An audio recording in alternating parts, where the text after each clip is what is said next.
So we're on page 63 of your poetry bracket.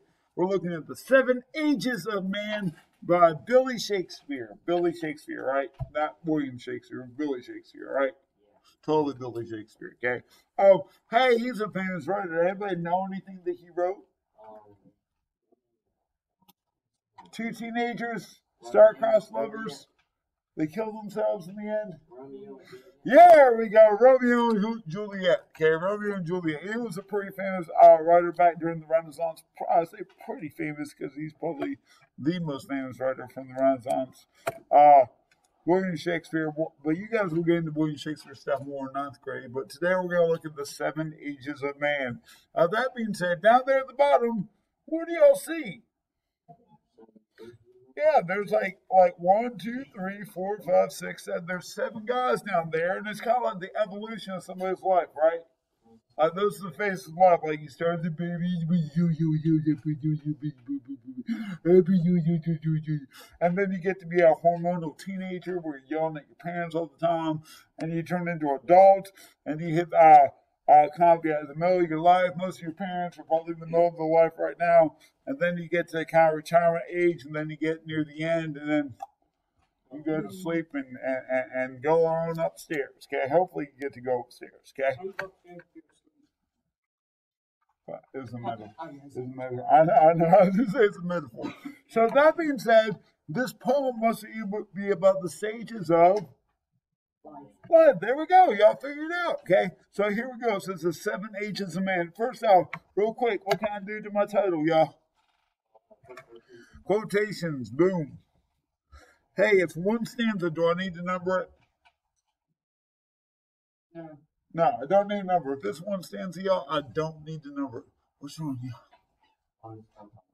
Okay, 63. 63. It's the very last page. Very last page. 1 stanza, I don't have to number it at all. Hey, real quick, is it more than 14 lines? Yes. So we know it's not going to be a sonnet, so I don't need to worry about that, okay? So check this out. It says, all the world's a stage, and all the men and women merely players. They have their exits and their entrances, and one man in his time plays many parts, his acts being 7 ages. Ooh, we just talked about that. Let's underline that right quick. At first, the infant, mewling and puking in the nurse's arms, then the whining schoolboy with his satchel and shining morning face creeping like snail unwilling to school, and then the lover, sighing like furnace with a woeful ballad made to his mistress's eyebrow. Then the soldier, full of strange oaths and bearded like the pard, jealous and honored, sudden and quick in quarrel, seeking the bubble reputation even in the cannon's mouth. And then the justice, in fair round belly with good cape and line, with eyes severe and beard of formal cut, full of wise saws and modern instances, and so he plays his part. The 6th age shifts into the lean and slippered pantaloon, with spectacles on nose and pouch on side, his youthful hose well saved a roll too wide for his shrunk shank, and his big manly voice, turning again toward childish treble, pipes and whistles in his sound. Last scene of all, that ends a strange eventful history, is second childishness and mere oblivion. Sans teeth, sans eyes, sans taste, sans everything. Everybody go, what? What? What? It's okay to make your what face because first time you read a poem, it can be confusing, okay? So check it out. I know it's about the 7 Ages of Man, right? Yes. And we know that down here there's 7 stages to kind of our existence here. So real quick with our highlighter, let's figure out what the stages are, okay? So I'm gonna highlight and I'm gonna mark this. So what's the first stage gonna be, y'all? Baby. The baby. So where does it say that in the poem? It says it about the 3rd, 4th one. No, wait. 1, 2, 3. 6 one down. 6 on. You'll puke and No, go 1 line. Oh, 5. Yeah. Where does it say it starts, y'all? It says after the infants. At first, the infant. All right, so there's stage number 1. Let's highlight that. At first, the infant. That's going to be number 1. Okay? So over here on the side, I know I'm skipping number 1, but look at number 2. It says an extended metaphor for life. We figured that out. Okay, so stage number 1 is called what? Infant. Yes. And now it's when you're a baby, when you're so little, you're so cute with your little diapers and you. Okay. All right. So what's the second stage going to be?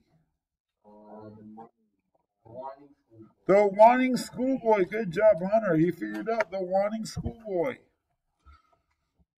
The whining schoolboy, not winning schoolboy. Last year somebody said the winning schoolboy, and I was like, well, not quite winning. More like whining. All right, so what's stage number 3, y'all? The lover. You're like Pepe Le Pew from Looney Tunes. Oh, I love you. The lover. That kind of means like your hormones are waking up. You're like, pay attention to girls and guys for the first time, right? You know, it's like, ooh, I love you so much. I want to be with you. Okay? All right, so what's stage number 4 going to be, y'all? Let's label it. The soldier, yes. The soldier, it says, full of strange oaths and bearded like the park. So, boom, we know stage number 3 is going to be the soldier. All right? Stage number 5, anybody know what it is? Ooh, close. Not quite. Go a few more lines down. Wait, where's the number 4? You're close. Keep going. Nope. All right, so check it out. The soldier is described as full of strange oaths and bearded like the part, jealous in honor, sudden and quick in quarrel, seeking the bubble reputation, even in the cannon's mouth. And then, okay, so what's the name of the next stage? The justice. The justice. And that's number 5, so let me make sure I label that. The justice labeled as fair round belly with a good cap and line, and his eyes severe and beard a formal cut. So the justice. All right, okay. What about the 6th stage, y'all?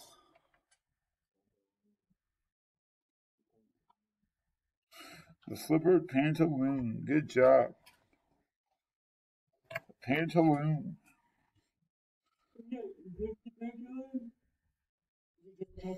Yep, the pantaloon. If you want to put slippered pantaloon, that's fine. And then what's the last one?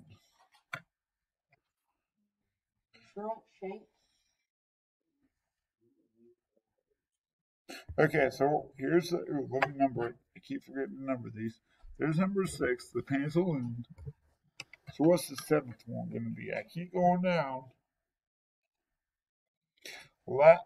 Keyword. What's the keyword right here? What's the keyword right here? Last scene of all that ends the strange eventful history is second childishness. So what's the last one called? Not childishness, but second childishness, because you've gone back through, you've reverted back to being kind of like a child, right? How many of y'all have a family member that's it's almost like having another kid because they're kind of Looney Tunes? Anybody? Okay. I know that we've had a few family members like that, so I'm going to put second childishness.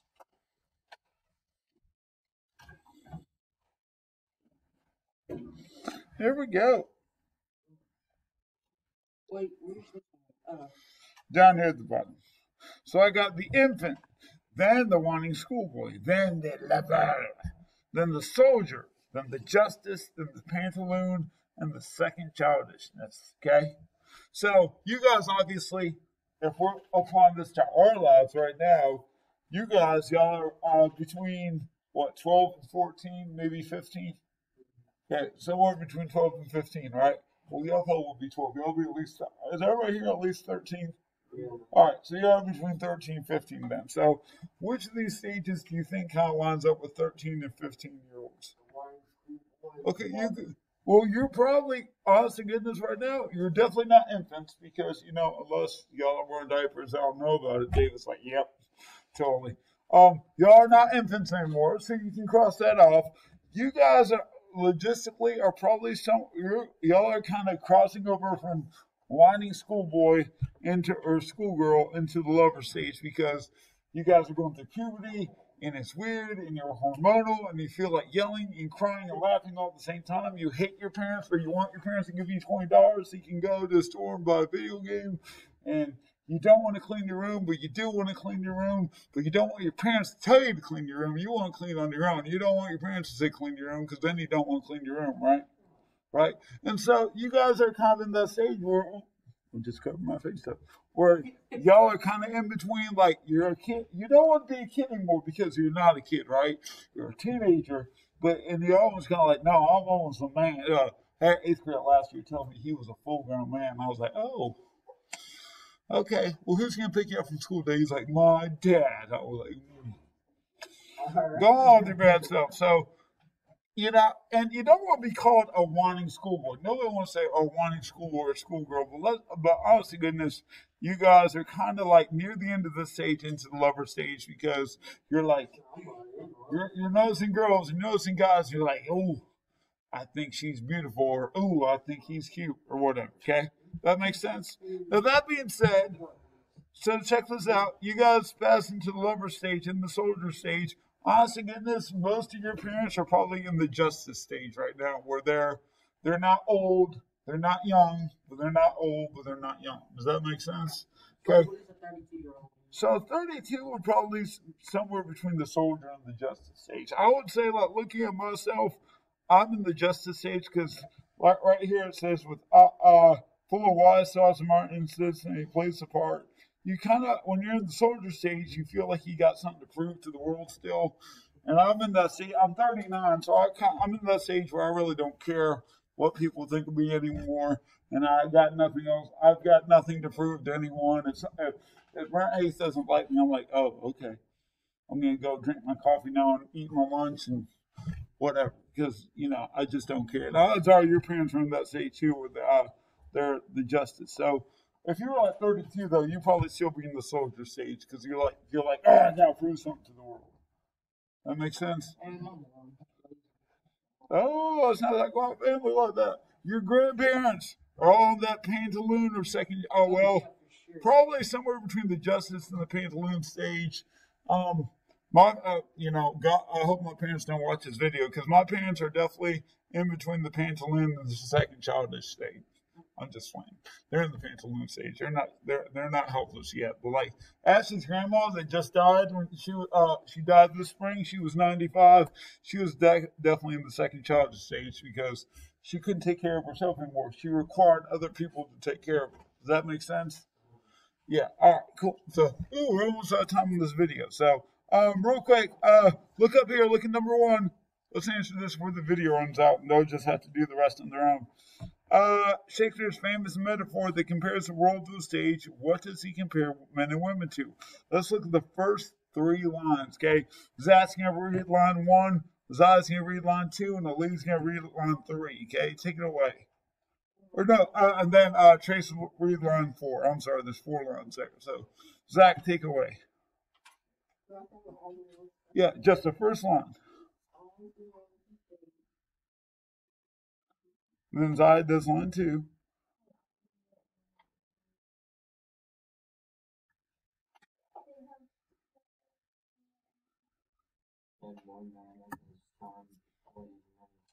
So, real quick before this runs out. So, he compares the world to a stage, and what does he compare men and women to?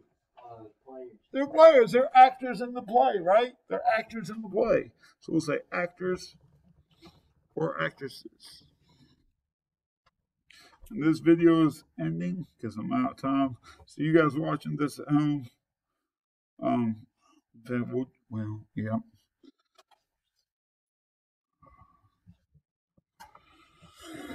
Alrighty, we'll just go on and we'll finish this, and you guys can just answer 3, 4, and 5 on your own, okay?